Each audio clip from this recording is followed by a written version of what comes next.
La vida está hecha de conversaciones, simples, complicadas, dolorosas, alegres. Narraciones de personas como tú y como yo, que están logrando lo que parece imposible, que transforman, que hacen magia, y lo que se pensaría simple, con sus propios procesos, se convierte en extraordinario.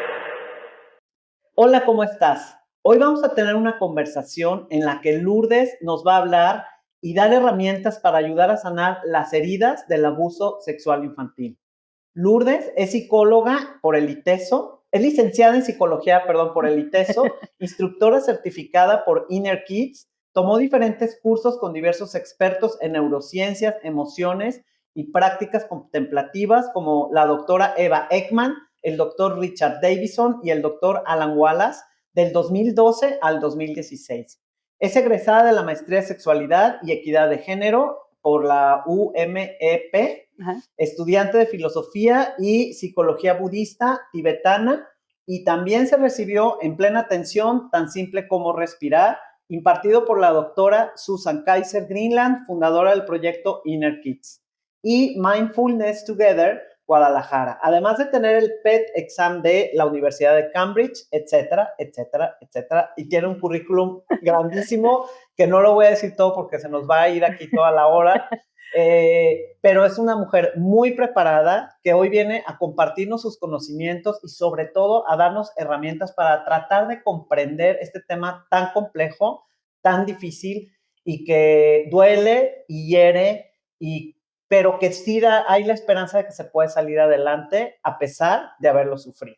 Bienvenida. Muchísimas gracias, Sofía. Muy bien, ¿y tú? Bien, gracias. Muy contento de poder compartir contigo y con todo tu público, pues, un poquito de todo esto que he estudiado y que he acompañado y la experiencia. Muy bien. Pues mira, la verdad se me ocurrió hacer este episodio después de haber subido el episodio de Analu, que está obviamente en YouTube, en Spotify, y ella cuenta su historia y también nos habla sobre la denuncia, nos habla sobre cómo ha sobrevivido a esto tan terrible que sufrió en el abuso sexual infantil, pero clerical, ¿no? Claro. Que es un tema fuerte, contundente, y que también hay que denunciar, hay que hablarlo, ¿no? Claro, definitivamente. Y te felicito porque el primer paso de poder combatir el abuso sexual es romper el silencio. Claro. Es decir, sí están pasando cosas, o sea, sí está ocurriendo algo, siguen ocurriendo cosas, ¿sí? Y es importante empezar a hablarlo y empezamos a indagar, si empiezas a indagar poquito a poquito en las comidas que vayas, con amigos, y hablas de abuso, vas a encontrar al menos 2, 3 casos de gente cercana que sí le sucede. Sí, está cañón, porque yo subí el episodio y me he sorprendido de verdad y agradezco la confianza y todo de personas que me han mandado mensajes y me dicen, Sofía, es que a mí me pasó esto, Sofía, y es impactante, o sea, sucede muchísimo y hay que voltear a verlo y hay que señalarlo, pero también yo creo mucho en que hay que sanarlo, ¿no? Que esté esta parte muy bonita de poder seguir adelante y poder dejar, ¿no? Como esa etapa atrás, aunque no se olvida, pero se deja atrás ese dolor y se puede avanzar en la vida, ¿no? Claro, claro. Yo quisiera empezar, que nos dieras tu opinión un poquito de qué piensas del episodio de Analu, qué pudiste ver ahí, qué podemos sacar de ese episodio. Híjole, bueno, primero que nada, Analu, si me está escuchando, le agradezco la valentía, es una persona que me pareció, pues sí, muy valiente, con un proceso interno pues bastante fortalecido y es una persona básicamente muy valiente porque hablar del abuso no es fácil. Cualquier tipo de abuso no es fácil. Sí. Punto número 2, un tipo de abuso que además le implicó tantas cosas en la infancia, que le implicó una exclusión social, y fíjate que cuando revisas la literatura, es del libro este tipo de abuso. O sea, tal cual viene, cuáles son las reacciones que estás esperando, cuáles son las reacciones. Lo que sí es muy, muy importante y rescatable, ella hacía algunas preguntas de, yo no sé por qué a mí, pues de repente mis papás sí me creyeron, ¿no? Bueno, pues porque había vínculos, su familia sí le sostuvo. Eso es algo importantísimo, porque eso hace completamente la diferencia de el nivel de trauma que pueda llevar a tener un niño o una niña con el tipo de abuso. Este vínculo ayuda a que el niño hable que está sucediendo el abuso o no. O sea, ¿qué tan importante es mantener a vínculo? ¿Te refieres como comunicación, cercanía? Sí, una cercanía amorosa entre papás e hijo, o hija, ¿no? El cómo se la llevan, cómo conviven, si tiene violencia, si no tiene violencia. En lo que yo escuché del episodio de Ana Lu, pues ella se sentía escuchada, acompañada. Digo, los papás siempre van a ver temas, ¿no? Que entre los papás y los hijos. Pero no es lo mismo tener un tema de, ay, hoy ando de malas, a me violenta sistemáticamente. Entonces, una persona que es acompañada, que tiene un adulto seguro, ¿a qué me refiero con seguro? Un adulto que le escucha, que le ve, que le acompaña emocionalmente, es mucho más fácil que de la edad que sea pueda avisarte, te pueda decir, algo me está pasando y no sé qué es. Incluso desde la etapa porque en muchas ocasiones los niños y las niñas no pueden como ni siquiera elaborar qué es esto que les está aconteciendo. Solo sabe que se sienten mal, pero no saben qué es. Entonces, esa incomodidad es la que pueden transmitir y entonces ya si le indagas, dices, bueno, es que está pasando algo con tal persona o con el sacerdote o con el papá, el tío o la tía, etc. Entonces, ese es lo que es como uno de los primeros eslabones a fortalecer si queremos prevenir todo este abuso en nuestras familias. O sea, como papás. Como papás, exacto. Es ver a nuestros hijos, tener el tiempo de estar con nuestros hijos, mejorar la comunicación, es lo que estás diciendo, ¿no? Sí, exactamente. Y estar como más presentes, más que nos sientan cercanos y con la confianza, ¿no? Sí, y no de manera invasiva como en muchos adolescentes pasa, que luego ya los papás y a ver, cuéntame, ¿y cómo estás? Y los niños, no quiero saber, no quiero decir nada. Sino en un vínculo mucho más profundo, que eso es complejo, porque los adultos que estamos ahorita viviendo no tuvimos una formación y en pocas ocasiones tuvimos pues un referente de un adulto cercano que nos modelara eso.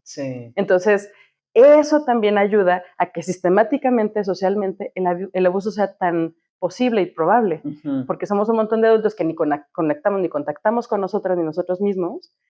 Conectar con los otros cuesta trabajo y eso hace el caldo de cultivo para que se generen muchos tipos de abusos, no nada más el sexual, sino abusos de poder y otros tipos. Pero en este caso en específico, lo que vemos en abuso sexual sí es más fácil. Se me viene ahorita una pregunta sobre el episodio de Ana Lu. El que haya sido en la iglesia, el que haya sido por parte de un sacerdote, ¿qué implica en el niño, en el abusado? O sea, ¿qué pudiera estar pasando? Aunque Ana Lu lo cuenta de cierta manera, tú como experta, o sea, ¿qué es lo que sucede en este niño? Híjole, pasan muchísimas cosas. De hecho, hay una película que igual les voy a recomendar. Sí, adelante. Salió, y creo que ahorita la está en Amazon, me parece, que se llama Obediencia Perfecta. Ya la vi, buenísima. Bueno, justo en esa película se ve, al punto al que voy en específico, en donde en realidad el acto de el manoseo, sí, es terrible, pero lo que genera más trauma en un infante ni siquiera es el acto de me está tocando y me siento rara, sino que esa persona, que es la persona, justo lo dice Ana Lu súper bien, esta persona que finalmente me ve, que le soy especial, que es un adulto y que me está considerando a mí, me está lastimando. Es el vínculo ambivalente lo que me genera el dolor y el trauma, porque es esta persona que se supone que por un lado me dice que me quiere, que me acompaña, que me trae regalos, ¿no? Y por otro lado me hace cosas que me hacen sentir incómodas, entonces empiezo a generar una cierta tolerancia a la violencia y al pagar, ella lo dice perfectamente, a pagar la cuota de, pues eso es lo que tengo que hacer para que esta persona me quiera. Wow. Y eso es lo que realmente a nivel profundo es lo que genera más angustia. Y estoy hablando, evidentemente, en abusos sin violencia, sin golpes, o sea, un evento con golpes, un asalto, eso ya implica otras cosas. Sí. Pero como el tipo de abuso que tuvo Ana Lu, en donde efectivamente había amenaza, pero no había violencia física, sí, obviamente había penetración, hubo violación, o sea, definitivamente eso no lo voy a quitar y eso genera trauma y dolor, no lo voy a minimizar. Pero lo que de repente genera más angustia, lo que he visto en el consultorio, tiene que ver con el error, como con la ambivalencia del vínculo. Es como una confusión. Claro. Que no entiendo qué está pasando. Entiendo qué está pasando y me está diciendo que me quiere. Ok, me quiere, sí, me puedo sentir muy bien, pero luego me lastima y luego eso que siento que me lastima, ya no le hago caso, porque entonces ya no me va a querer. Ok. Y además, usualmente algo que no ayuda para el perfil de las personas que viven abuso es que tienen estas carencias de vínculos de ese tipo, de cercanía emocional con otros adultos. Entonces, si el único vínculo, es la única persona en el mundo que me ve, que me observa, que me dice que qué bonita estoy y que todo, es la persona que me lastima, ¿a quién voy a recurrir si no hay nadie más que esté ahí? Wow. Eso es lo que genera la angustia y el dolor. Y yo creo que Analu estaba en una escuela que se sentía sola, que no tenía... Ella lo comparte, acaba de moverse, ¿no? De ciudad. Exacto. Porque no es el tema con su familia, es el tema en el espacio que ella pasa la mayor parte del tiempo, ¿no? Exacto. Ok. Y llega y entonces es como la nueva y entonces quien le empieza a mirar, ¿qué dice ella? Tal cual, lo describe perfectamente, me parece, hasta voy a recomendarles en los diplomados y todo que vean el episodio, porque es muy clarito, así como en la película de Obediencia Perfecta, cómo es que el perfil del abusador, estadísticamente hay más hombres que mujeres, por eso decimos el abusador, pero también hay mujeres agresoras sexuales, pues empieza a darse cuenta y a calar a ver quién empieza a trasladar, a pasarse el límite y a ver quién me pone el límite o no. ¿Qué niña o qué niño me dice, ay, no, aquí no? Empiezo con juegos, vienen ahí los pasos de seducción, en el libro que les quiero recomendar, de cuáles son las fases, ¿no? Del abuso. Primero, no es como que llegue un día la persona abusadora y ya haga tocamiento y ya está. Eso es mucho menos recurrente, pero siempre hay como, cuando son así de manera sistemática y de manera como más a largo plazo. Como planeada. Ajá. Empieza poquito a poquito, empiezo con juegos, te hago cosquillas hasta que ya, ay, te hago y ya no quiero, y ver hasta dónde te dice que no y cómo te dice que no. Wow. Ajá. Ay, wow, foco rojo. Sí, ojo ahí. Sí. Esos juegos en familias de que, ay, llego y, ay, la persona me pellizca y no quiero, y, ay, ya no me molesta, y jajaja, y se ríen. Y entonces traspaso el límite que tienes de tu cuerpo y no me dices nada, eso es una pequeña puerta de entrada para que, no nada más abuso sexual, pero pues para que la otra persona llegue. Entonces es súper importante enseñarles a nuestras niñas, niños, pues que su cuerpo es suyo. Y sí, por ahí veía ¿por qué? Porque no nada más es decirles a los niños o a las niñas, tu cuerpo es tuyo, sino también enseñarles que pueden poner el límite, respetar los límites de los niños y las niñas y de decir, si no quieres algo, se vale que no quieras. El típico, hasta se me viene la idea de saludar a tu tío, darle un beso, y el niño no quiere. Y tú ves que el niño así, no. Y ahí no seas mal educado. Ándale, y lo empujan y lo acercan. ¿Qué pasa ahí? Eso, lo que sucede es que el niño no se siente cómodo. Y te voy a preguntar a ti, a ver, la primera vez que conoces a alguien, ¿quieres llegar y darle un abrazo y darle un besote así apasionado? O sea, de saludo, pues no. Nadie queremos, a menos de que tengamos como cierta admiración y me doy ahí un vínculo. Claro, sí. Pues si no es como, hola, ¿qué tal? Y como adultos nos respetamos, pero a los niños les enseñamos que los adultos tienen la razón, o sea, detrás de la conducta es, el adulto tiene la razón, ándale, te empujo y tienes que anular eso que sientes. Wow.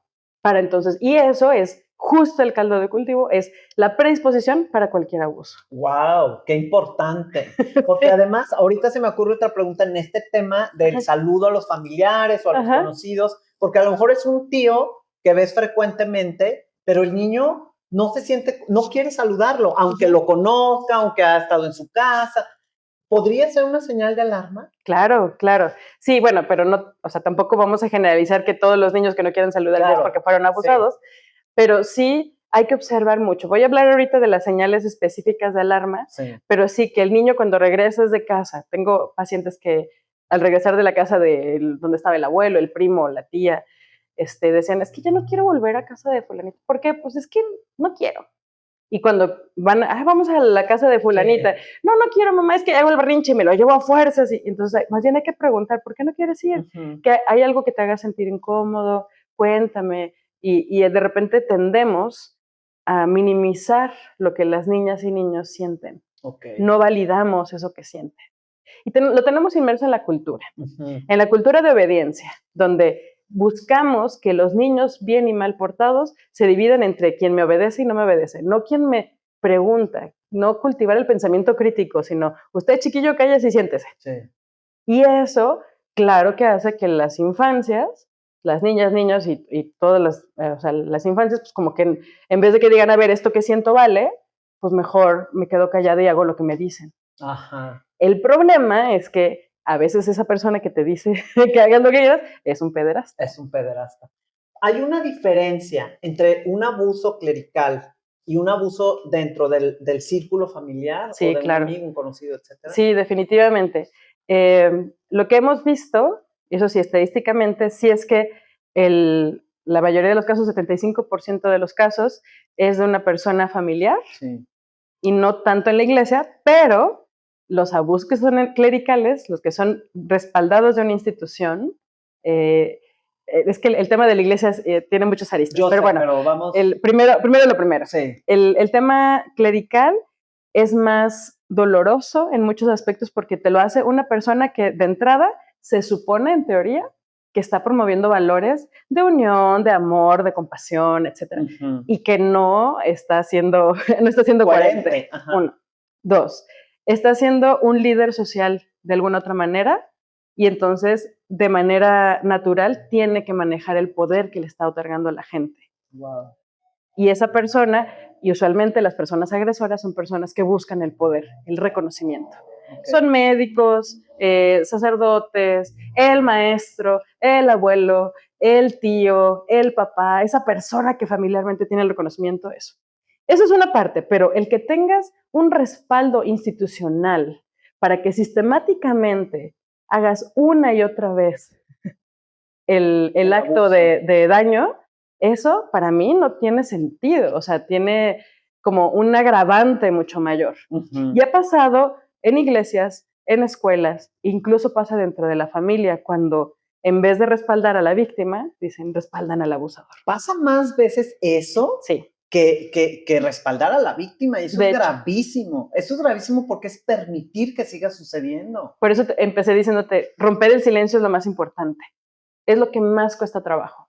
Cuando estás en un sistema familiar donde hay personas ahí, pederastas, etcétera, el decir, fulanita fue abusada o fulanito fue abusado, no, como a lo mejor lo puedes decir, pasa un año, todo el mundo dice que no pasó nada, y hacemos como que no pasa nada y seguimos conviviendo, porque el vínculo familiar, a ver, ahí tenemos que parar un poquito. A ver. Desde Fundación Paz, no lo mencionaste por ahí, pero yo también. Pero si ahorita lo vamos a mencionar, no, menciónalo, porque sí, Fundación Paz está perfecto. Yo colaboré, empecé con toda esta parte del abuso, del trabajo. Soy coautora de los manuales de Fundación Paz, junto con mis colegas sexólogos también, que desde el 2015 empezamos, salieron los manuales entonces.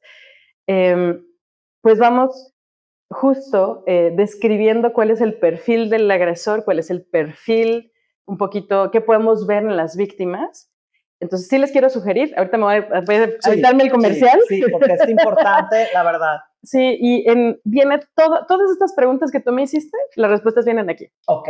O sea, de todo lo que vamos a hablar ahorita, justo me lo traje porque viene acá. Okay. Y lo más interesante es que este librito, me van a preguntar, ¿dónde lo podemos encontrar? ¿Qué podemos hacer? Pues bueno, lo pueden descargar directamente de la página. Wow. Es gratuito. Gratuito. Es gratuito. ¿Por qué? Porque queremos promoverlo, queremos que toda la gente empiece a revisar, a que le investigue, que vea que es más, digamos, usual de lo que pensamos. Uno, el abuso es algo que pasa, casi les diría, no he encontrado hasta ahorita familia a nivel no formal, no oficial, sino de manera informal, que me digan, ay, mi familia no ha pasado el abuso. No. Y no estoy hablando de parte nuclear, ¿no? Claro que puede haber familias de mamá, papá o uniparentales con hijitos que no pase el abuso, pero a nivel extendido, lo usual es que sí sucede el abuso. Claro. Entre primos, entre tíos. ¿Por qué? Porque hay un sistema social que nos lleva a silenciar este tema. Que ahí viene esta pregunta que estábamos hablando antes de hablar sobre el libro. Exacto.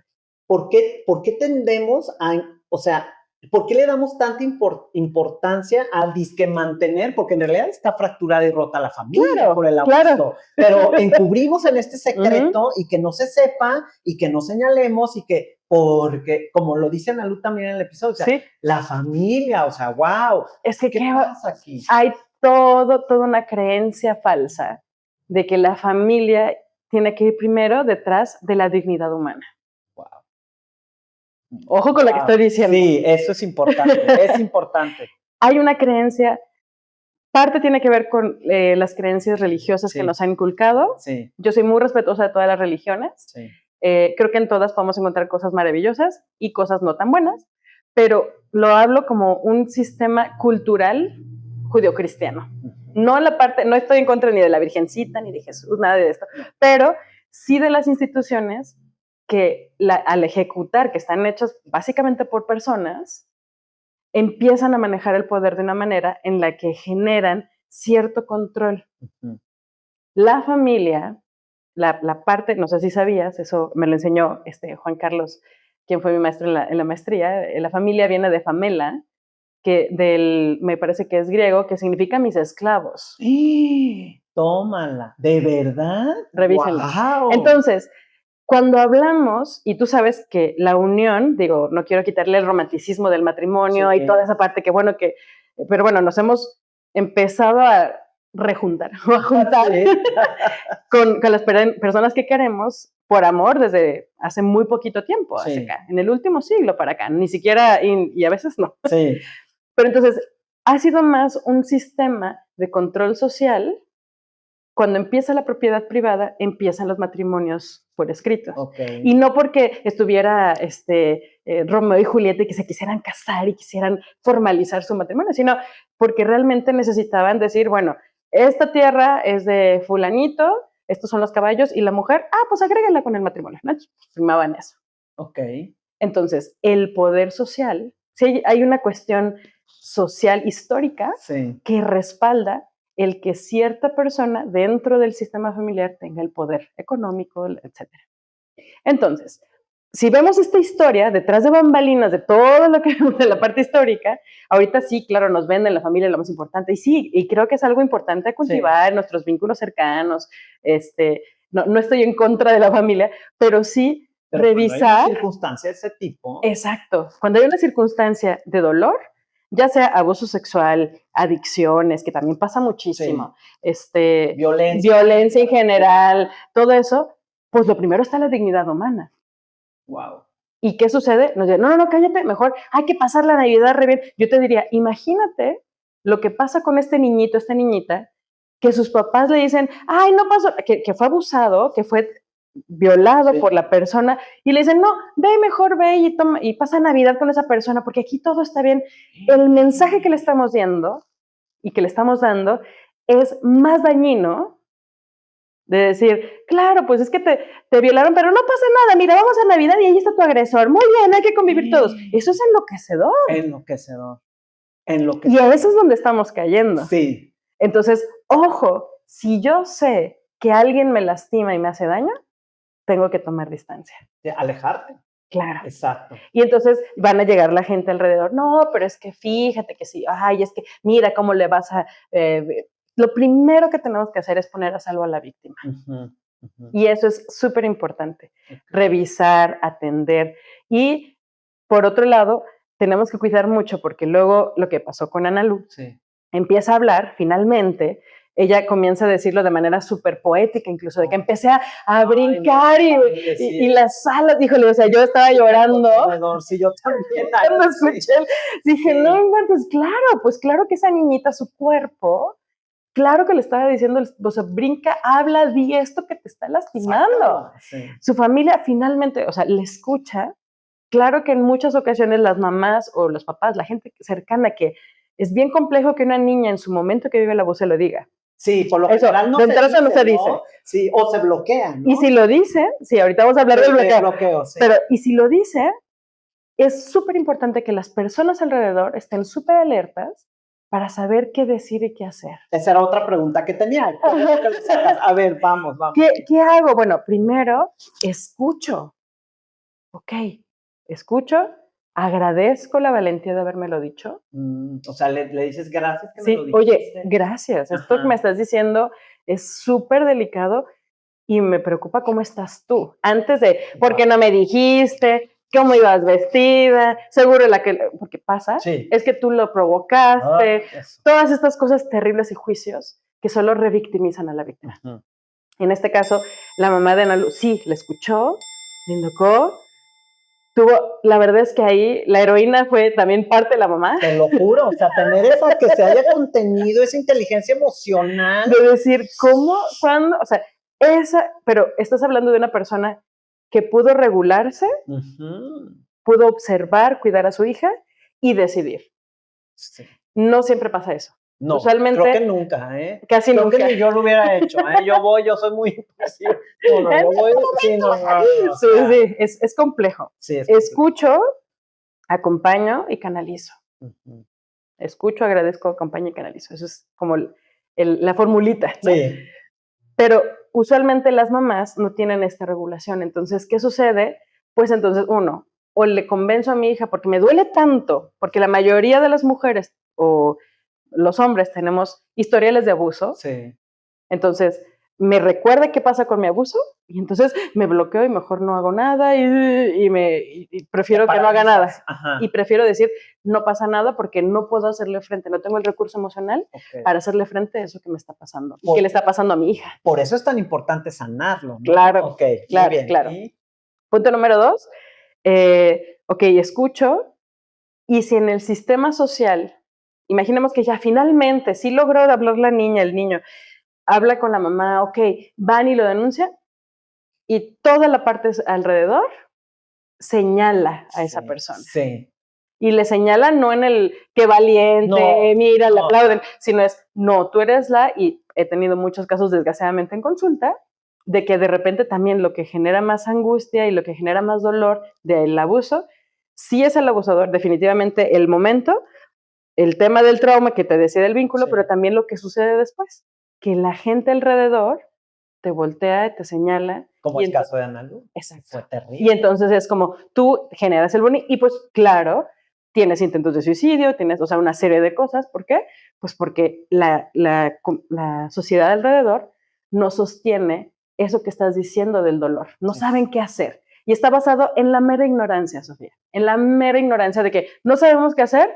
No, pues mejor le decimos, a lo mejor la alargamos porque ella es lo que está... rara, que por qué dice esas cosas y que no, tú crees el padre, ¿cómo? No, la que está mal es ella. Claro, porque aparentemente pasan algunas cosas por ahí dentro del perfil de lo que tenemos que poner especial atención con niñas y adolescentes, es estas niñitas o niños o adolescentes que están hipersexuados.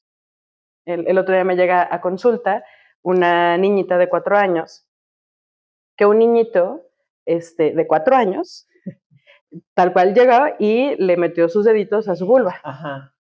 Y entonces, pues justo hablaba de esta parte de, ahorita voy a platicar de la diferencia entre juegos sexuales y el abuso. Y hablando con la familia de la niñita, le decía, bueno, pues, claro, el niñito seguramente no es que maquiavélicamente esté diciendo, ay, voy a tener, porque ni siquiera tiene la parte como más elaborada de poder ejecutar un abuso con intención. Claro. Pero a ese niñito... Algo está raro. Algo le está pasando. Claro. ¿Dónde lo vio? ¿Dónde lo vio? ¿Cómo está jugando ese juego? Recordemos que los juegos en los niños y niñas representan su realidad. Por eso es tan importante jugar. Por eso es tan importante revisar las reglas. Está haciendo trampa, no sé qué. Están viendo, esto lo dice la hija de Freud, ¿no? Sí. Empiezan por ahí, Si en el juego empiezan a tener juegos hipersexuales, esto que decía, creo que también lo dijo Ana Lu. Sí. O empieza a ver, pues tenemos que revisar, sí, atendemos a esta niñita, sí, ya le di el acompañamiento, pero ojo con este niño porque este niño también está viviendo abuso. Es un foco rojo. Claro. Algo está pasando con ese niño. Claro, ¿no? Claro. Y no es que, ay, mire, mi hijito, que es muy macho. No.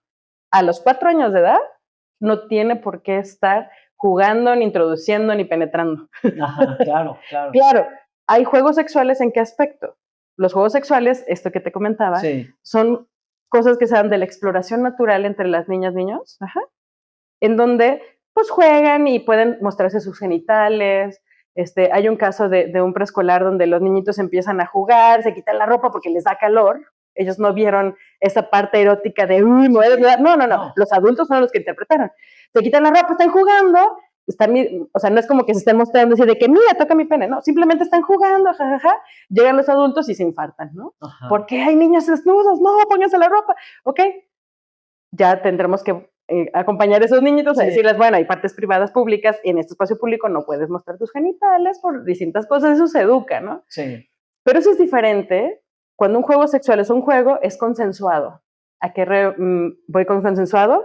Que hay 2 personas de la misma madurez, de la misma edad que juegan, es como cuando juegan a la comidita o a la traes. Tú la traes, yo la traigo. Sería el mismo nivel. El mismo nivel de juego, el mismo nivel cognitivo. Okay. No se vale decir, estoy haciendo un juego sexual un adulto con un niño. Eso no es un juego sexual. No. Hay una diferencia de poder. O un niño que tenga cierto acercamiento a la violencia, que tenga otras maneras, y con otro niño que no quiere, y los niños, y usualmente el otro niño dice, yo no quería, pero me hizo jugar. Eso no es consensuado. Okay. Y desde la traes hasta algo ya mucho más fuerte. Entonces, observar, acompañar a nuestras hijas, hijos, adolescentes, ver qué pasa con el consentimiento es súper importante. A ver, ¿qué pasa con el sentimiento de culpa? Porque hay una persona que me contactó y desgraciadamente, bueno, ya no podría decirle yo tan adolescente, pero fue abusada. Ella era abusada desde niña y luego acaba de ser abusada por un médico, parece que la drogó, la durmió y todo. Y ella me repite mucho, es que fue mi culpa, es que yo lo pude haber evitado, es que... ¿Cómo se pueden ayudar estas personas se me ocurre ahorita esta pregunta, a quitar este sentimiento de culpa y a pensar que pudieron haber hecho algo y que ellas son las que lo provocaron? Porque hay muchas que ya no son niños y niñas que tienen este tipo de conciencia y que dicen, a lo mejor me vestí provocativa, a lo mejor si no hubiera ido con él a consulta no me hubiera sucedido. Entonces, crece este sentimiento de culpa tan grande y por más que yo le digo, no es tu culpa, no lo pudiste haber evitado, él es el agresor, está muy recién, yo entiendo, pero como que no puede con eso. Sí, eso es algo que usualmente nos encontramos porque tenemos esta tendencia a pensar que el agresor era inocente, a buscar la inocencia del agresor. Y no, eso no es cierto. La persona, incluso con esto que estoy mencionando de que hay cierta predisposición de personas que no ponen límites, etcétera, ¿eso no les hace responsables? O sea, el que tú no puedas poner un límite no te hace responsable de que la otra persona venga y te pase por encima. O que la otra persona llegue y te abuse. La persona violadora o la persona abusadora es la responsable del acto. 100%. 100%. Ok. O sea, y más cuando hablamos de personas que tienen cierto poder económico, político, de autoridad moral, médicos con pacientes, maestros sobre estudiantes, adultos sobre infantes, ¿no? O sea, todo eso siempre va a haber como una extra presión social para inhabilitar esto, y mucho más un médico. Un médico te dice, a ver, quítate la ropa, y tú dices, bueno, pues igual me va a revisar, pues, ¿no? Sí. Y estás acostumbrado, es de nuevo el juego de la obediencia que te menciono. Sí. Entonces, mientras yo obedezca, mientras digo, ok, pues sí, y si no obedeces, ay, eres una mala paciente, vámonos, ¿no? ¿Cómo quieres que te cures si no me dejas revisarte? Claro. Exacto. Entonces, ese es uno de los también juegos que hacen muchísimo los agresores sexuales, que a nivel inconsciente te van diciendo, te van minimizando. Lo vemos también con el clásico narcisista que ahora vemos, ¿no? Sí, que o la violencia intrafamiliar. La violencia intrafamiliar, de que, ay, es que yo lo provoqué, es que yo tuve la culpa. No. A lo mejor pudiste decir, ok, a lo mejor me podría haber puesto en otra circunstancia donde me fuera a ver menos vulnerable, ok. Pero el agresor o la agresora es el agresor o la agresora. Es el único responsable. Es el único responsable. ¿Y cómo? Porque incluso se da, por ejemplo, la violación dentro del matrimonio. Claro, por supuesto. Y entonces ahí yo te diría, a ver, ok, estás casada con esa persona, tienes un compromiso, pero si en ese momento tú no quieres tener el coito, no quieres tener tu relación sexual, y la otra persona sí, y la otra persona te fuerza, y puede ser con fuerza física o fuerza de manipulación, etcétera, es violación. Ok, importante, foco rojo. Ojo. También, Entonces, ojo, porque lo hemos normalizado. Tenemos súper normalizado el decir, ay, no, es que miren, es que la persona, el culpabilizar a la víctima es algo mucho más sencillo. Fíjate qué perverso es el sistema político-social. Es más fácil culpabilizar a la víctima que la persona que ejerce esto. Es decir, socialmente, así como el clérigo tiene un respaldo de institución, como pasó con el abusador, que ni quiero mencionar el nombre porque no sé. Sí, nefasto. De Analu. Sí. Tuvo un respaldo donde, pues lo iban cambiando de sede, ¿no? ¿Qué tal? Porque así, o sea, igual socialmente, lo que tenemos normalizado es, pues, tenemos el asaltante, ay, es que es tu culpa porque ibas caminando sola de noche. Ajá. Ay, es que me violaron, ay, pues, ¿qué traías? ¿No? Pues, a ver, ¿qué traes puesto? Tú te pones esas minifaldas, pues andas provocando. Ajá. Y si no traes la minifalda o estás no necesariamente agraciada como lo percibe socialmente el canon, pues es que a la gente fea no le pasa eso. O sea, estás mintiendo, ¿no? Nunca tengas esta validez de la violencia. Exacto. ¿Por qué? Porque es tan doloroso validar el sistema violento en el que estamos. O reconocerlo. Reconocerlo, porque eso me va a llevar a reconocer la propia violencia que yo viví, que es mejor lo evado. No, el culpable eres tú. Pero así no vamos a sanar. Pues claro que no. Vamos a evitar, ¿no? Y de hecho, sustenta, y ojo ahí, si seguimos respaldando este sistema de creencias, donde el abusador, ay, pobrecito el abusador, pero la víctima, si respaldamos eso, estamos sustentando este sistema de violencia para las siguientes personas y las siguientes generaciones. Yo como lo veo es que nos hacemos cómplices. Claro. ¿Por qué? Porque entonces guardo silencio y no pasa nada. Y tú tuviste la culpa y ahí es que... para otro lado. Y, por ejemplo, me ha pasado que en consulta encuentro adolescentes hipersexuadas que vivieron abuso o violación en la infancia y entonces ahora tienen, claro, otras violaciones y ellas dicen, es que yo fui porque pues yo no valgo, porque además... y lo que se ve alrededor es que mira, ella lo está provocando y mira la chavita que está... Pues, ¿por qué es hipersexuada? Pues porque desde la infancia alguien violentó esa parte y no se respeta, y ella aprendió a no respetar su cuerpo ni a respetarse a sí misma. Exacto. Y entonces, ¿qué hacemos? Mientras menos le creamos, más la vamos a hacer que se sienta del mal. Sí. Y entonces, claro, la culpa es de esa persona. Claro. Entonces, regresando a la pregunta directa de esta paciente de la culpa. ¿Cómo ayudar o qué herramienta nos puedes compartir para eliminar este sentimiento y cambiar esta manera de sentir y de pensar sobre la culpa? Lo primerititito es saber, esto lo saco del entrenamiento más de mindfulness y de cognitivo-conductual, pero sí. el saber la diferencia entre la culpa y la responsabilidad. Okay.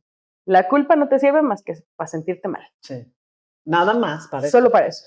Te sirve para decir, yo soy culpable de esto, ok, no puedo hacer nada, voy a ser la culpable, como un día maté a un perro sin querer, voy a ser la mataperros. Okay. Voy a caminar como la mataperros, voy a comer como la mataperros. ¿Es como ser absurdo. Un poco víctima? ¿O mucho? ¿O es diferente? Sí, es ser víctima. ¿O te lleva al victimismo, la culpa? Sí. Okay. Pero si eres víctima, eres completamente manipulable. ¡Wow! Imagínate que tú eres la víctima, tú eres la mataperros. Ajá. y yo te digo, no, es que yo no maté un perro. Haz lo que yo te digo, porque tú mataste perros, yo no mato perros. Ok, a ver, ponme un ejemplo más, se me hizo como un poquito confuso, a ver. Ajá. Imaginemos que es, tú eres la que, tú tienes la culpa de que alguien, obviamente no es, ¿no? Igual me meto en un tema más delicado, no me quería meter eso, pero igual. Tú tuviste la culpa, si tú crees que tuviste, mejor lo pongo así, si tú crees que tuviste la culpa de que alguien te haya violado, entonces la siguiente vez que te vincules con otra persona, vas a vivirte como la culpable de tu propio daño, en vez de darle al agresor su responsabilidad, que es lo que decías. No, es que yo soy la culpable, entonces yo merezco poco y entonces me voy a ir con otra persona que me lastime igual. Ok, por eso entonces no se rompe el patrón y además soy muy manipulable porque la otra persona la pongo aquí en un pedestal y entonces lo que sea que me quiere, pues solo para que me quiere porque yo pues me... Wow. Es horrible. O sea que la culpa también nos quita la autoestima. No, claro, claro. Es terrible sentir culpa. Es terrible. ¿Cómo podemos hacer el cambio? Ajá. O sea, decías la diferencia entre responsabilidad y culpa. Ajá, el cambio. La culpa solo sirve para hacerte sentir mal. Sí. Te inhabilita, te lleva a ser víctima y no puedes hacer nada. La responsabilidad, puedes decir, ok, yo asumo la responsabilidad de que a lo mejor en ese momento podría haberme puesto en menos, o sea, es bien diferente decir, yo fui la culpable de que fui a esa consulta, a decir, pues a lo mejor, o sea, sí, yo pagué por mi consulta y fui, pero pues yo no sabía que iba a pasar eso. Claro, si no, no voy y no pago. O sea, sí, claro. Si alguien me hubiera dicho, voy con esta persona y me va a violar, definitivamente no vas. Claro. En tu sano juicio no vas. Entonces, si eres responsable de eso, puedes decir, ok, la siguiente vez que encuentres cierta sensación de incomodidad, que diga, esta persona no me da una espina, a la primera que sienta feo, me voy a ir, y eso es la responsabilidad. Abre la posibilidad de trascender y de modificar eso que te vulnerabilizó. ¿La responsabilidad está ligada con la intuición? Claro. O sea, hay que hacerle caso a la intuición. Hay que hacerle 100% caso a la intuición. Y mientras más estemos conectadas y conectados con nuestro... O sea, es como esto del abrazo incómodo. ¿Has tenido abrazos incómodos? Claro. Bueno, ¿cómo se siente el abrazo incómodo? Niño, se abraza al tío y está claro, esto es como, ok, esto es con un abrazo incómodo, ok. No, los abrazos incómodos, ok. Hasta ahí. Y si la otra persona quiere abrazarte, no, gracias. Y si te está buscando, te alejas y te buscas y buscas ayuda. Claro. Y buscas eso que necesitas en ese momento. Okay. Pero eso no quita, y ojo aquí, estoy dando estos tips, pero no quita que si en algún momento sales a la calle y tú sin saberlo llega alguien y te viola, que la responsable eres tú. No. Para nada. Porque quien ejerce el acto es esa persona. Y principalmente las personas, y para la persona esta que te menciono, las personas que tienen este sistema de poder, que son doctores, claro que tienen pues toda una parte de desviación en el líbido, en ciertas cosas, que no pueden regular y entonces hacen este acto. No lo voy a justificar. No es un acto de violencia, es un acto que se tiene que denunciar, incluso para beneficio de esa persona. Sí. Oye, estás lastimando. Ahorita a lo mejor te tocó una que no se defendió, pero la siguiente te va a matar. O, ojo con lo que pasó a través de tu historia y de todo lo que has dañado. Porque hay este punto que me ha tocado ver cuando he tocado, que toqué el tema que hicimos el episodio con Eduardo Cruz, y que hay gente que me comenta y demás por Instagram, que agradezco sus comentarios de verdad, porque a mí me ayudan a ir creando este tipo de episodios, porque veo, ¿no?, las dudas que tienen. Muchísimas personas, cuando están en el acto del abuso sexual, cuando son violentadas, porque es una violencia terrible, se quedan paralizadas. O sea, sean niños, sean niñas, sean adultos, sean adolescentes, hay este sistema, no sé, que tú nos expliques por qué sucede esto, porque siento que esta reacción del cuerpo produce mucha culpa. Claro. Entonces, ¿por qué sucede esto? Yo creo que si entendemos este punto, podemos aligerar la culpa. Claro. Mira, ahorita vienen en los libros de Fundación Paz, pero me parece que fue la Organización Mundial de la Salud.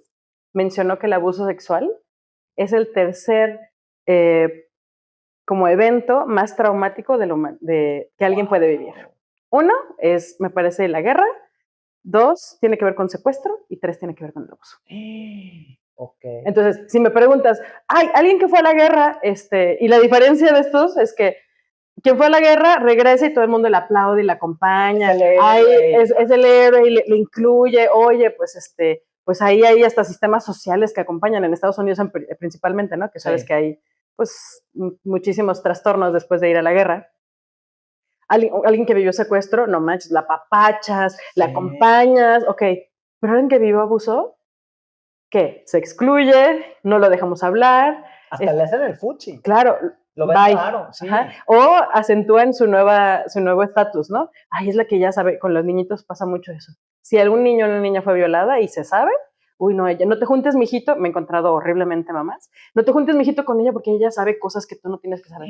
A ver, le excluyes y lo traumatizas más. Claro. Entonces, regresando al punto del trauma. Sí. Claro que hay traumas, depende de cómo sea el abuso, pero la mayoría, pues si es muy violento, es desagradable, y entonces lo que hace el mecanismo de defensa del cuerpo hace como un blackout, hace una pérdida de memoria, que incluso la persona puede pasar años, décadas, y que diga, no, pues pasa como la vida, como si nada hubiera pasado, a lo mejor sí pueden llegar a deprimirse después.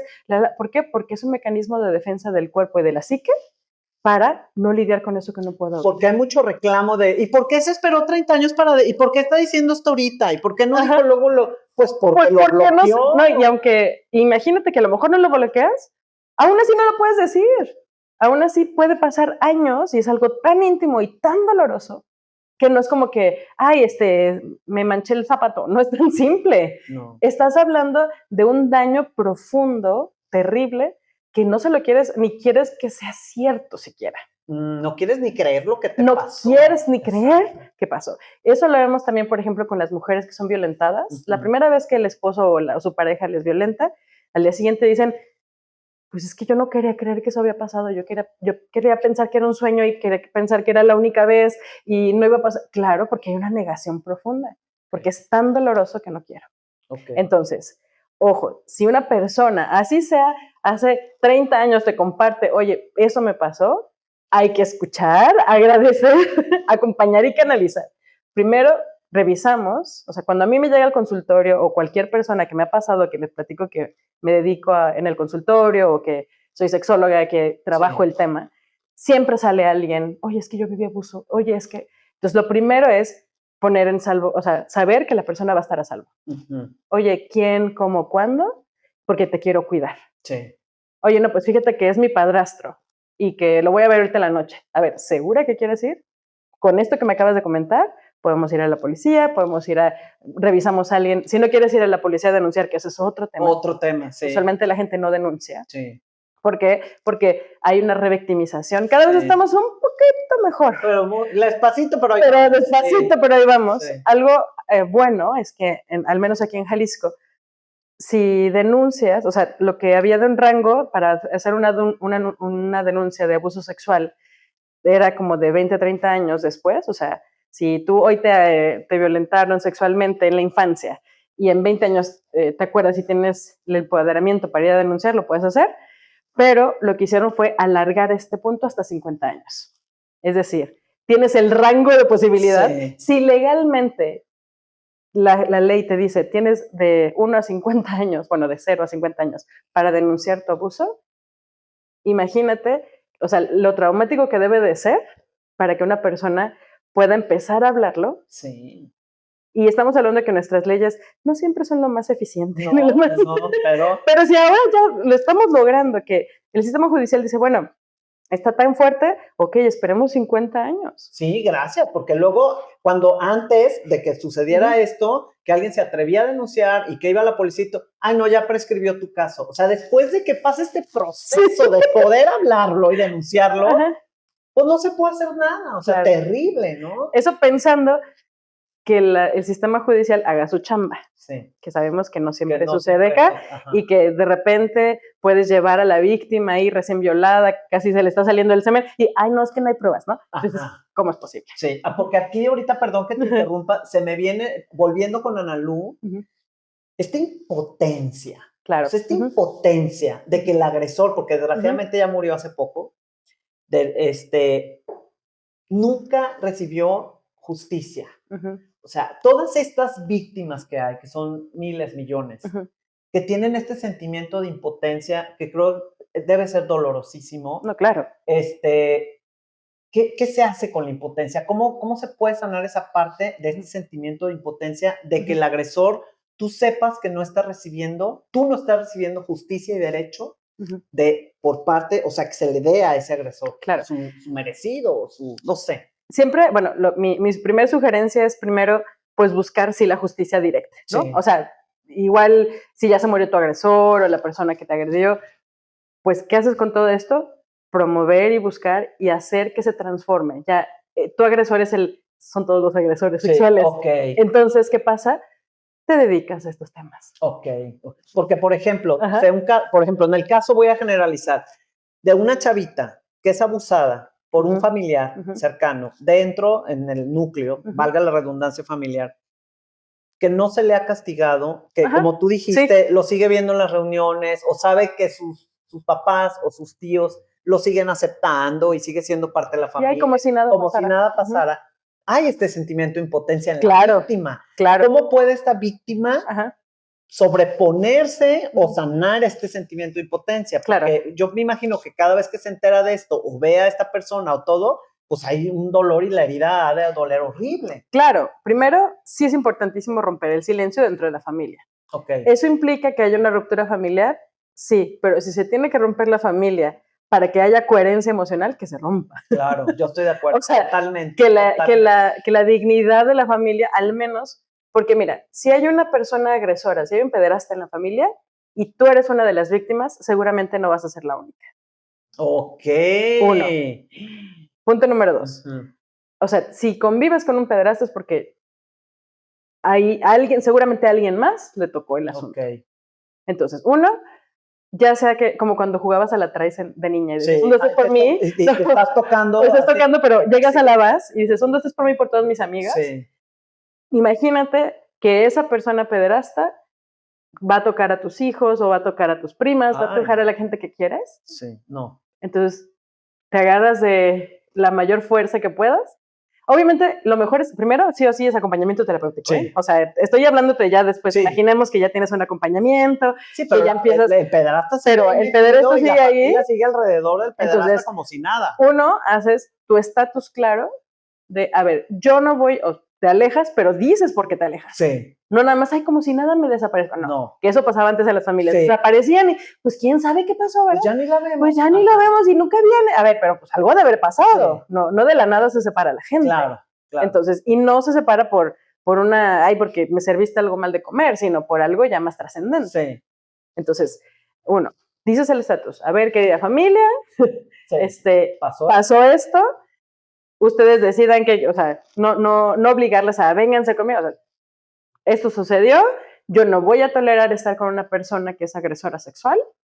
Les agradezco, les quiero, nos vamos aparte si quieren, pero yo no voy a convivir y esa va a ser mi manera de, pues, mencionar que pues algo pasó y que no estuvo bien. Y señalarlo. Y señalar. Ajá. ¿Y por qué?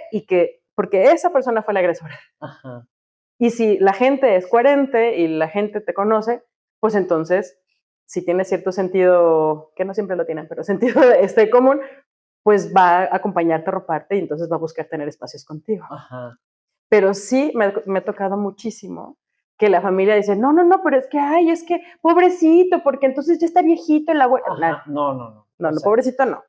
Entonces, vamos a ver, en vez de arropar, o sea, lo ideal sería que la consecuencia social, lo utópico ideal, sea que el abusador, la persona pederasta en la familia, sea excluida de la familia. Sí, claro. No la víctima. Exacto. Entonces, ¿cómo queremos excluir si no ni siquiera lo mencionamos? Uno es hablar con la verdad, romper con el silencio. Ok. Eso lleva al rompimiento, sí, implica a que tengas un sistema social que te ayude, a acompañarte, que tengas esta parte fortalecida de que pase lo que pase con tu familia, si te hablan o no te hablan, tengas a tu sistema social de acompañamiento elegido en la vida. Pero cuando esto no sucede y la víctima sigue ahí, ¿qué puede hacer para sanar esta impotencia, para vivir con esta impotencia, para sobrepasar este sentimiento de impotencia y de... Pues es que, por un lado, sí hay algunas técnicas que podemos ayudar a regular la emoción, pero si se mantiene la misma circunstancia, va a seguir saliendo la emoción. Okay. O sea, la circunstancia se tiene que modificar. Porque sí. Claro. O sea, no hay de otra. No hay de otra. Tenemos que romper el silencio. Número 2, que una de las técnicas o una de las estrategias que ayudamos en el acompañamiento es justo fortalecernos de lo que desde Fundación Paz le llamamos la manada. Okay.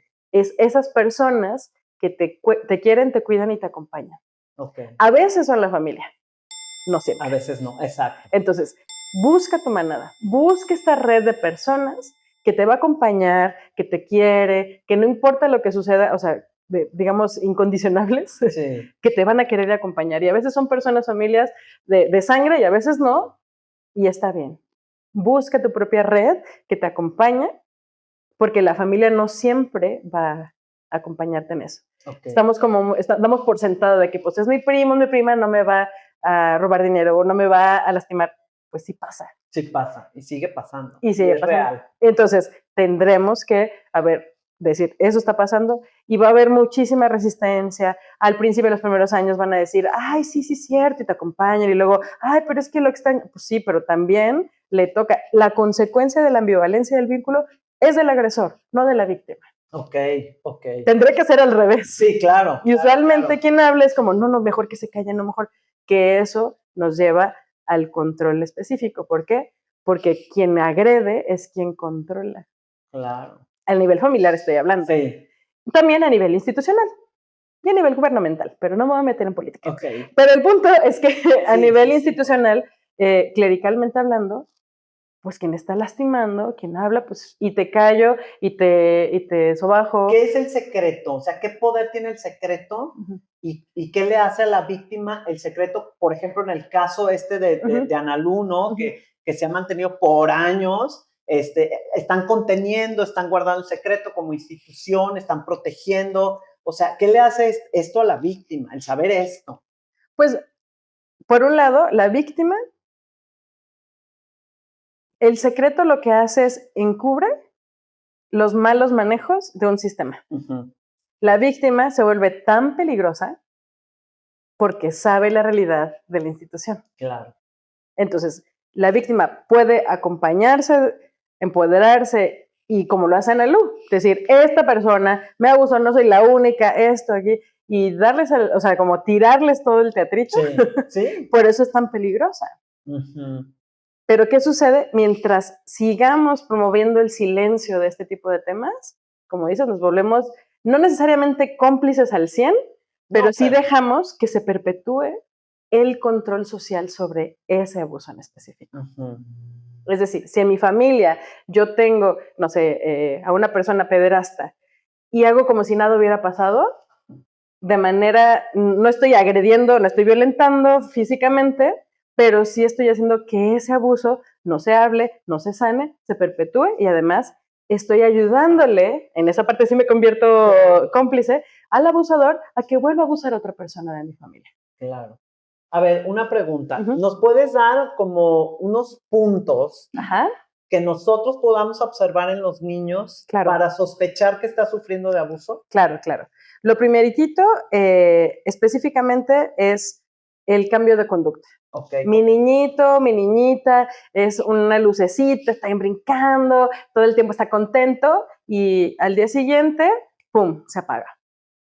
Ese ya es un foco rojo. No necesariamente para el abuso, pero algo le está pasando. Sí, entonces hay que observar. Exacto. 2, el que ya hayan pasado por la edad de dejar el pañal, de dejar de hacerse pipí o en la cama, y que a lo mejor a los 5 o 6 añitos vuelvan a hacerse pipí en la cama. Ansiedad, eso es muy importante. O sea, de repente, la enuresis se le llama cuando se hacen pipí en la cama, en copresis también se hacen popó, y de repente tienen 5 o 6 años y empiezan a volver a mojar la cama y empiezan a volver a mojar. Algo no está bien, algo está pasando. Hay un término ahorita que se está utilizando mucho en los niños, que es la hiperactividad, hiperestimulación. Porque hay veces que hacen movimientos de manera repetida. Tiene que ver el tipo de movimiento para que sea una ¿Te refieres a una masturbación o una hiperestimulación? Una hiperestimulación no, porque pueden estar vestidos y estar haciendo ciertos movimientos que como que brincan un poco de la normalidad de estar golpeando el lápiz o estarse haciendo así en la piel, en el brazo. ¿Es un foco rojo o no? Eso es un foco rojo de la ansiedad. Sí, el que esté el lápiz y no sé qué, y maestra, y no sé qué, eso habla, los niños cuando tienen mucha angustia y ansiedad, se les mueve el cuerpo. Como a nosotros cuando tenemos angustia y ansiedad se mueve la mente, los niños mueven el cuerpo. Maestra, es que, y puede ser algo positivo o algo no positivo, ¿no? El día que le van a regalar el perrito que tanto deseó el niño, pues claro que va a estar moviéndose porque está tan emocionado. O el día que fue abusado, o el día que se acuerda y que no sepa, como lo que estaba pasando con Ana Lu cuando dice lo que le sucedió, su cuerpo libera eso. Eso es parte. Eso es como un reflejo de ansiedad. No necesariamente de abuso, pero la ansiedad sí puede ser una manifestación de abuso. Entonces, ¿no? Algo está pasando. Algo está pasando. Hay que revisar. No necesariamente abuso, pero sí. Pero sí. El que lleguen los niños o las niñas con sangrado en los genitales. Penetración, o sea, eso sí. Sí o sí. Eso sí, algo está pasando. La hipersexualización. El que el niñito de 4 o 5 años llegue y entonces te toque el pene. O sea, eso no, espérame, ¿no? O sea, te toque en tu área, no sé, íntima, en los senos, en el pene. A ver, espérame, ¿qué está pasando? Hay que revisar. Es que quiero jugar como jugaba con mi tío. A ver, ¿qué estás jugando con tu tío? ¿No? Hay un caso que comenta Carlota de un niñito que dice, que le decía a su mamá, es que no quiero ir a casa de mi abuelo porque me hace jugar con su Santa Claus. Y entonces, pues la mamá, no, pues ahí tenía el arbolito el abuelo, ¿no? Pues quién sabe, ¿no? Una esfera. Dice, ay, no, y lo llevaba. Hasta que un día ve el niño a su papá, le muestra el pene y le dice, ese es el Santa Claus de mi papá. No. Entonces la mamá cae en cuenta y dice, ay, no. Chiquito, ven, ¿no? Sí. Los niños y las niñas sí mencionan con sus acciones esto que les pasó. A veces.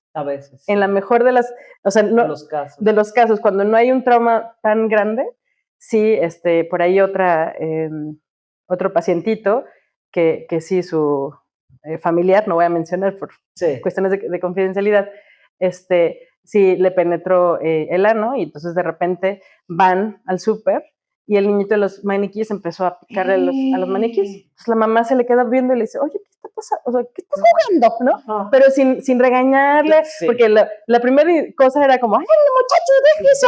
No estés haciendo eso. Algo te está diciendo, no con las palabras, porque el niño o la niña no te va a decir con las palabras, mi abuelo me abusó. No.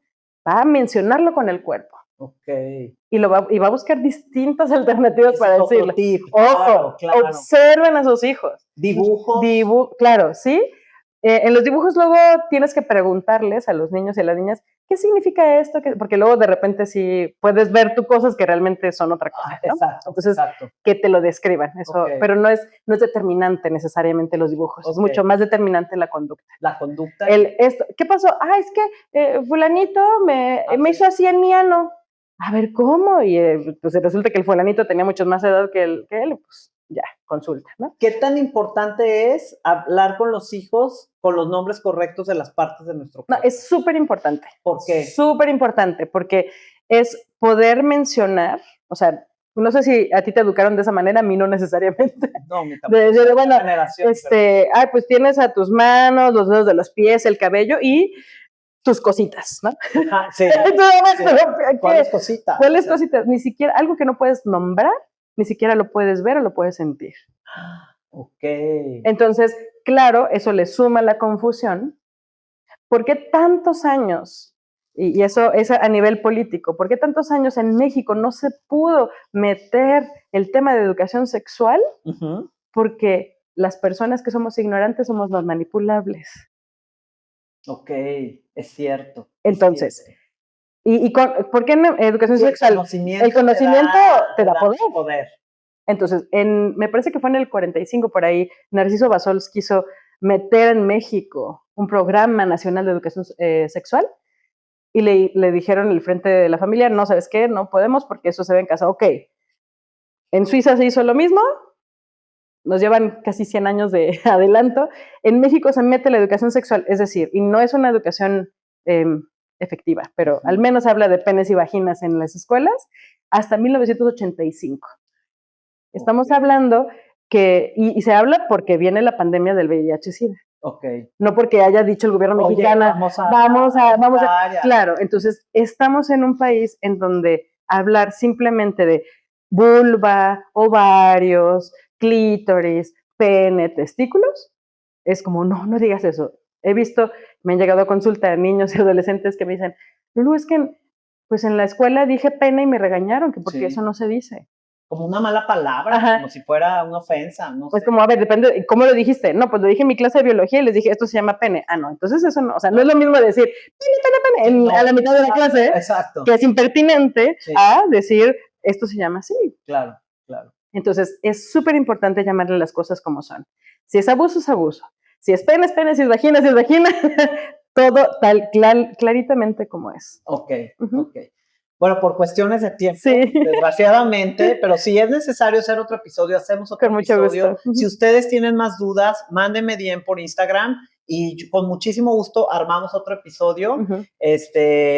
Pero quiero preguntarte ya como último, ¿qué hace vulnerable a un niño? O sea, ¿en qué se fija un abusador, un pederasta, un violentador? Dinos así como los puntos para nosotros como papás, trabajar esos puntos en caso que nuestros hijos lo tengan y prevenir de cierta manera también. Claro, con mucho gusto.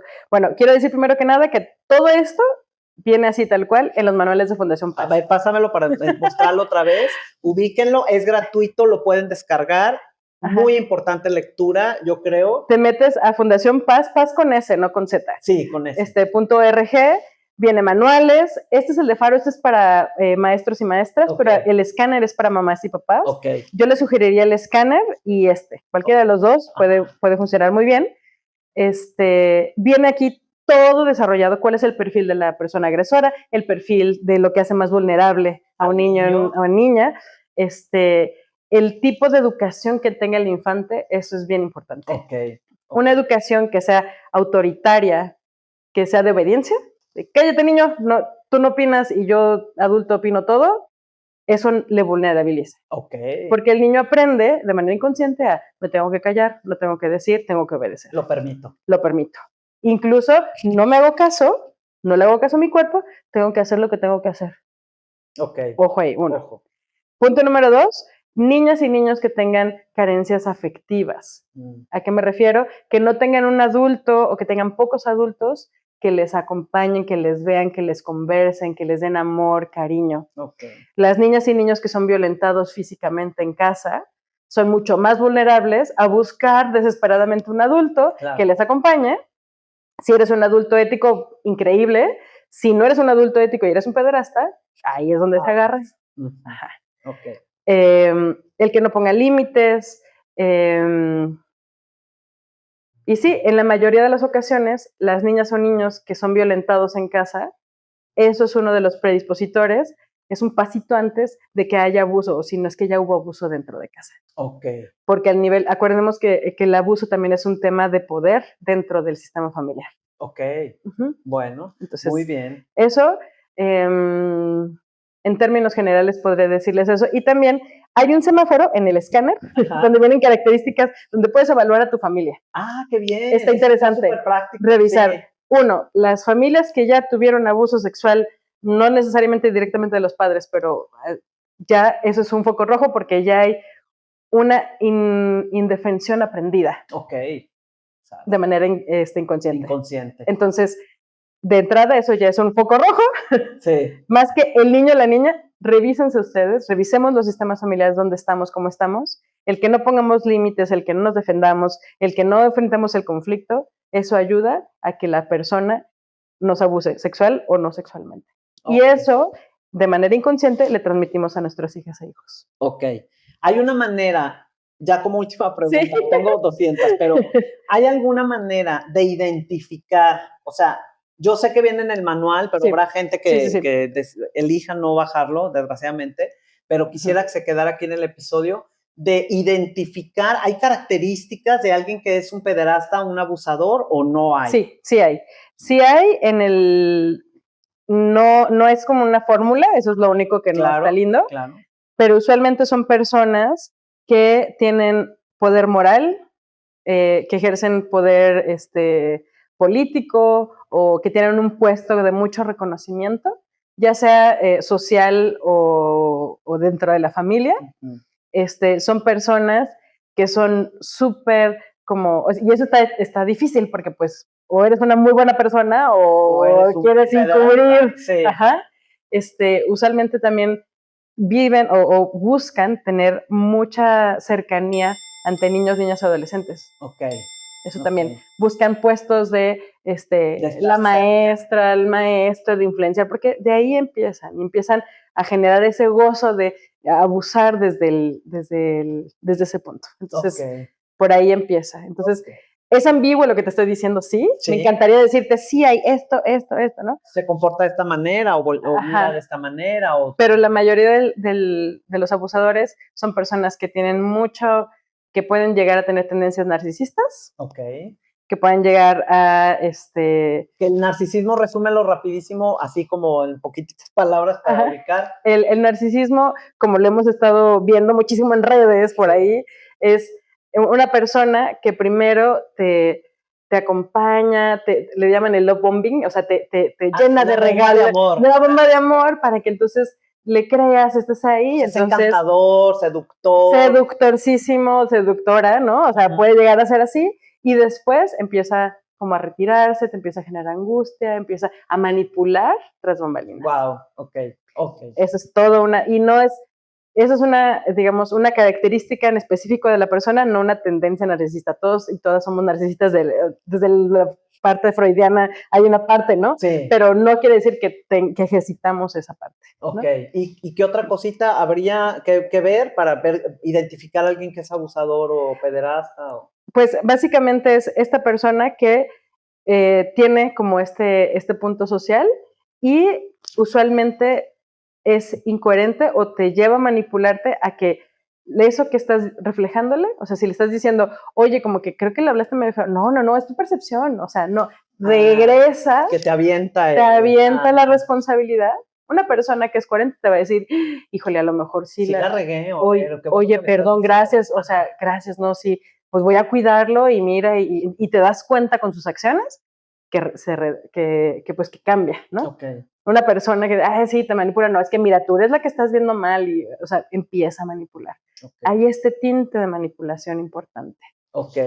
Bueno, Lulu, pues te doy muchísimas gracias por tanta información, por tus conocimientos. Con mucho gusto. Sé que le va a servir esta información a muchísimas gentes. Por favor, danos tu Instagram. Claro si que te quieren preguntar una cosa, sí, con mucho gusto. Tienes la apertura de responder, sí, estar sí, ahí. Sí, sí. ¿Tu Instagram? Mi Instagram es Lu, es L-O-U, porque soy Lourdes, Lou, _psicología_sexualidad. Padrísimo. De todas maneras, abajo en la descripción voy a poner sus redes sociales por si quieren contactarla. También la pueden encontrar en Fundación Paz, con S al final.